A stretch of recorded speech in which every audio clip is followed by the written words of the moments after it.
In the U.S., there's a lot of confusion right now because there are two separate federal agencies that are applying different rules and that have different enforcement arms. The first that everyone is very familiar with is the U.S. Coast Guard, which has their own rule on ballast water discharge. That rule is currently in force, but they are currently offering extensions because there's no type-approved systems as of today.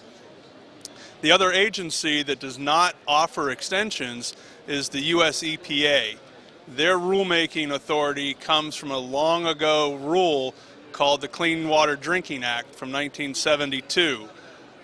That rule allows them to permit or not permit ballast water discharge.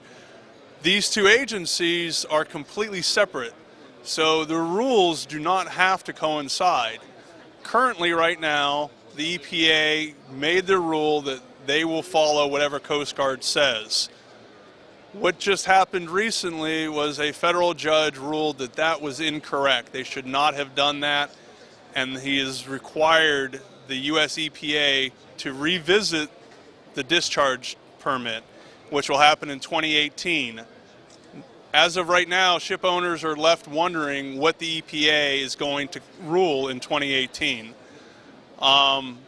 Being close to this industry, I realize that this is a very gray area for owners, but the reality is the EPA most likely is going to side with the U.S. Coast Guard rules, mainly because the Coast Guard rules are the most stringent in the industry.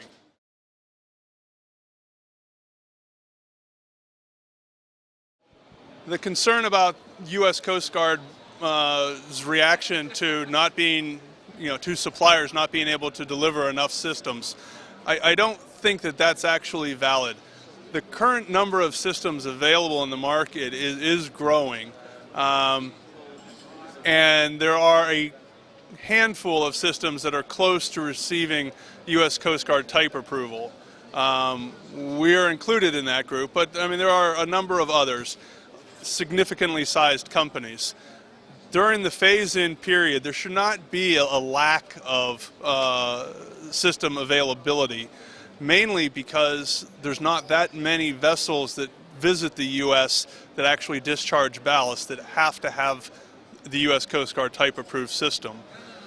The challenge will be that everyone will want a Coast Guard type-approved system because that'll be the new gold standard as far as performance and reliability for a system.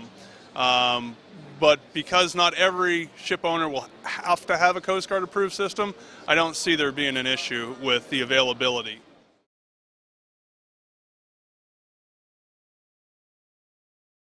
As far as the industry and the technology being ready for the implementation of ballast water, I believe everyone is more than ready.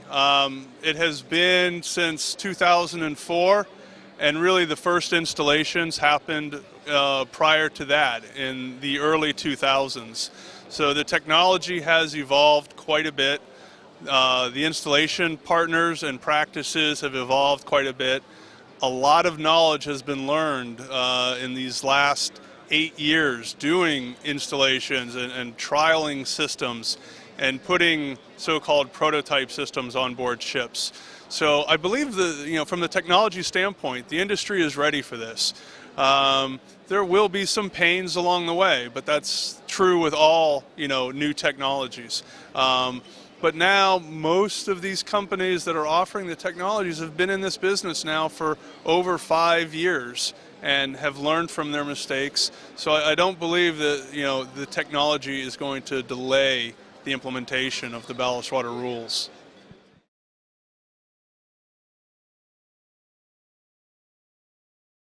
One of the big problems that I see in the industry is that owners, being owners, they want to conserve their money as long as possible. So they will put off the selection and implementation of a ballast water system until they absolutely have to, which is completely understandable. The challenge right now is getting everyone to understand the amount of time and work it takes from start to finish for a complete retrofit of a ballast water treatment system.